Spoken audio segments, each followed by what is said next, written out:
Good morning, everyone. Back straight. Both hand meditation mudra. Close your eyes. Breathe in normal.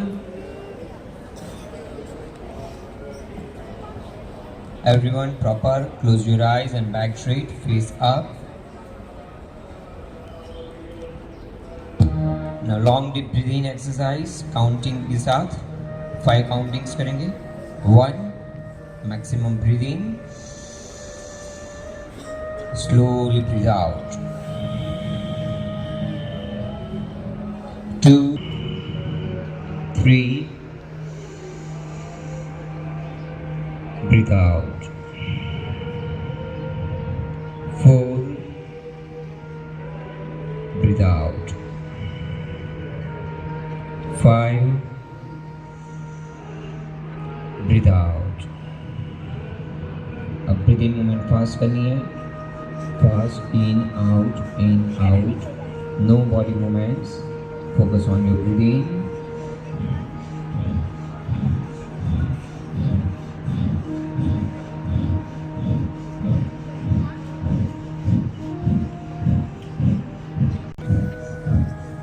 Relax.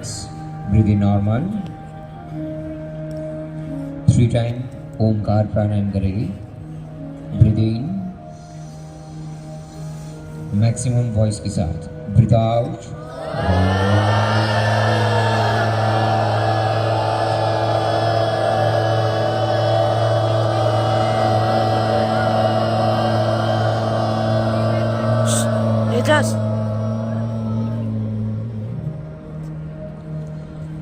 Breathe in. Breathe out.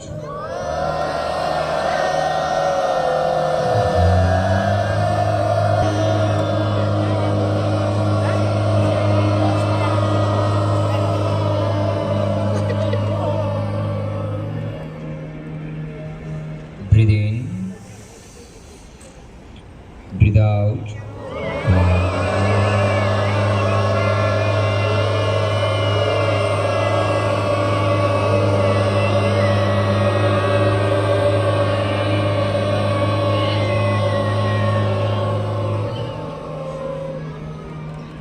Now rub your hands. Fast. You both hand up. Elbow straight, everyone, both hand up.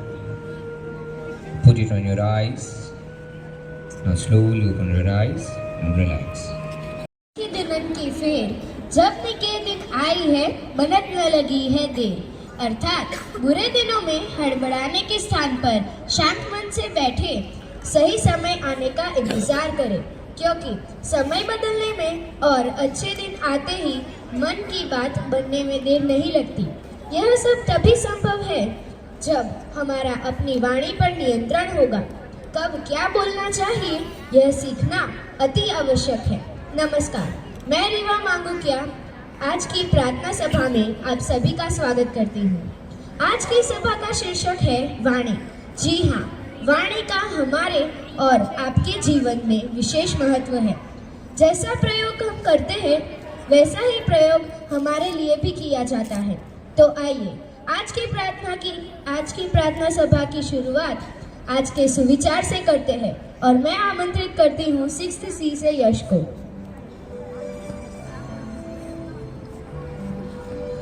नमस्कार दोस्तों, मैं यश कक्षा 6 से. आज का सुविचार है मनसा वाचा कर्मणा के संयोग से ही निश्चित है जीवन की श्रेष्ठता. अर्थात मन और वाणी का तालमेल हो तो व्यक्ति चारों दिशाओं में पूजा जा सकता है. धन्यवाद. धन्यवाद यश. आगे बढ़ते हैं और कुछ नया सीखते हैं. तो आज का नया शब्द लेकर आ रही है 6th C से दिया.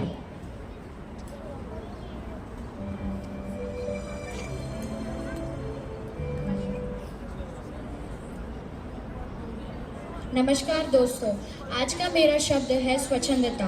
का अर्थ है मनमानी. इसे वाक्यों में देखा जाए तो स्वच्छंदता के विपरीत हमें हमेशा निष्ठा से काम करना चाहिए. धन्यवाद. धन्यवाद दिया. आज का दिन मेरे लिए विशेष है. लेकिन आज के दिन कुछ घटनाएं भी घटी हैं। इन घटनाओं की जानकारी के लिए आ रही है जीनल।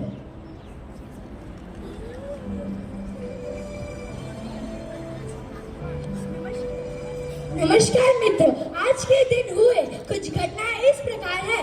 नंबर 1, 1957 रघुनाथ राव और अंग्रेजों के बीच सूरत की संधि पर हस्ताक्षर किए गए। नंबर 2, 1902 स्पेन में मैड्रिड क्लब की स्थापना हुई।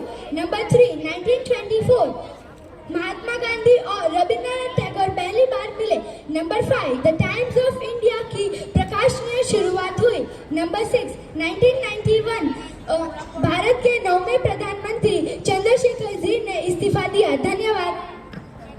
धन्यवाद जीनल। इतिहास से वर्तमान की ओर बढ़ते हैं और आज के समाचार लेकर आ रहे हैं 6th C से हितार्थ। सुप्रभात। आज के मुख्य समाचार कुछ इस प्रकार है। 14 या 15 मार्च को मतदान की तारीखों का ऐलान होगा। चीन का सुरक्षा बजट भारत से 3 गुना अधिक। देश में बेरोजगारी 3% के निचले स्तर। उत्तर भारत में भारी बरसात तूफान का खतरा बना है। राज्य के 14 शहरों का तापमान 14। जर्मनी में कल से ट्रेन ड्राइवर हड़ताल पर। इजराइल के मिसाइल हमले से एक भारतीय की मौत। धन्यवाद। धन्यवाद हितार्थ। नए उमंग और नए विचारों की प्रस्तुति कविता के रूप में करने के लिए 8J से आ रहे हैं अभव्य। नमस्कार मित्रों, मेरी कविता का शीर्षक है वाणी। सोच समझकर बोलना, वाणी में रस घोल। सोच समझकर बोलना, वाणी में रस घोल। देख कोकिले को सखे, मीठी वाणी बोल। मीठी वाणी बोल। कौवे जैसा रंग है, जीवन चक्र समान। कौवे जैसा रंग है, जीवन चक्र समान। सिर्फ बोली के फर्क से कोयल का है मान। कोयल का है मान। बोल सुरीले हैं सखे, मैना पाखी मोर। बोल सुरीले हैं सखे, मैना वाखी मोर। बस बोली के फर्क से जीवन का है, कोयल का है मान। बोल सुरीले हैं सखे, मैना पाखी मोर। बोल सुरीले हैं सखे, मैना पाखी मोर।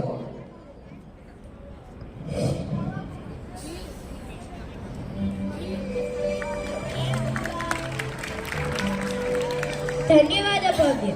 रहीम और कबीर के दोहों में वाणी के प्रति बड़ी गंभीरता रही। उसी गंभीरता को बताने के लिए आ रहे हैं कुछ छात्राएं।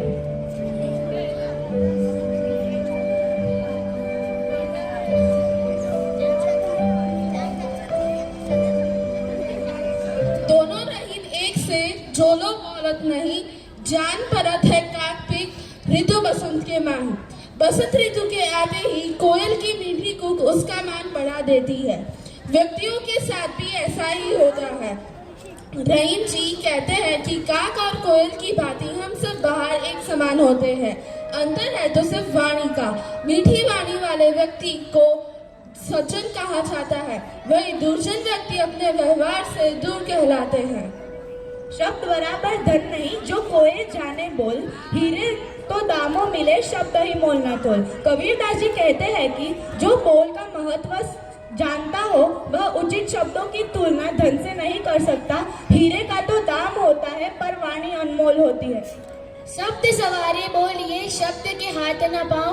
एक शब्द औषधि करे, एक करे काम। कबीरदास जी यह कहना चाहते हैं कि बिना हाथ और पैर के वाणी औषधि का काम करती है और दूसरी गांव का काम करती है। इसीलिए कहते हैं कि जो भी बोलते हैं वो सोच समझ के बोलना चाहिए।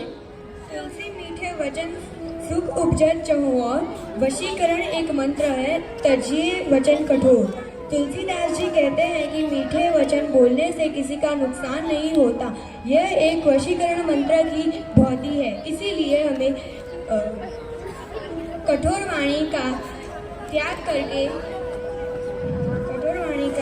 करके मधुर वचन बोलना चाहिए। मैं आपसे आशा करती हूँ कि आप ये दोहे को अपने जीवन में उतारें। Thank you. मैं वाणी विषय पर अपने विचार रखने के लिए आशुतोष सर को आमंत्रित करती हूँ। और आप सभी जानते हैं तुलसी का ये दोहा है कि ऐसी वाणी बोलिए मन का आपा खोल और को शीतल करे आपो शीतल हो। ये दोहा हम जब भी किसी से बातचीत करते हैं तो इस कि दूसरों को भी हम सम्मान की दृष्टि से देखें तो ही हमें सम्मान मिलेगा। जब हम ईश्वर ने हमें एक उपहार दिया है कि वाणी एक हमारे लिए जो भी हमारे अंदर जो भी हमारी आत्मा में जो भी हमारे विचार होते हैं उन विचारों की प्रस्तुति हम सबके सामने कर सकते। इसी से हम साधु असाधु दुष्ट और एक सामान्य व्यक्ति की पहचान करते हैं। एक बार की बात है, द्रौपदी के बारे में आप लोग जानते हैं। द्रौपदी ने अपने पूरे परिवार का जो विनाश है इसी वाणी के आधार पर कर दिया। एक बार की बात है, एक बार की घटना है, एक कोयल थी, वो उड़ते उड़ते जो है इंद्र के दरबार में पहुंची और ये इंद्र के दरबार में सभी लोग अपने अपने विचारों को प्रस्तुत कर रहे थे। कोयल का नंबर आया तो कोयल ने कहा कि मैं गीत जो है वो सुना सकती हूँ। कोयल ने जो है गीत सुनाया। वहाँ पर इंद्र के दरबार में सभी ने उसे सम्मानित करके भेजा। वापस लौटते हुए एक कौवा मिला। कौवे ने पूछा कि आखिर इतना सम्मान तुम्हें कहाँ से मिला? तो कोयल ने कहा कि मैं इंद्र के दरबार में गई थी, वहाँ पे मुझे सम्मानित किया गया। कौवे ने कहा ठीक है मैं भी जाती हूँ। कौवा उड़ते उड़ते इंद्र के दरबार में पहुंचा। कौवे से पूछा इंद्र ने कि आप क्या करोगे? उन्होंने कहा मैं तुम्हें गीत सुनाऊं। कौवे ने गीत सुनाना शुरू किया। जैसे ही कौवे ने गीत सुनाया वैसे ही सभी ने अपने कान बंद कर दिए। उसकी कर्कश आवाज जो थी वो किसी से सुनी नहीं गई।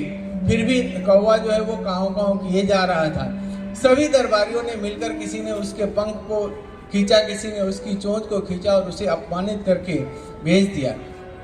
कहने का अर्थ बस यही है कि जब भी आप किसी से बातचीत करें, जब भी आप किसी से बोलें तो सामने वाले व्यक्ति का सम्मान अवश्य रखें।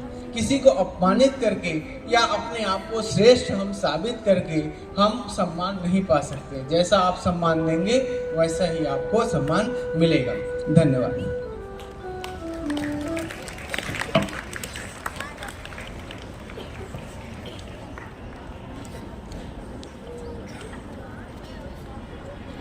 अब मैं एक और सर को आमंत्रित करती हूँ।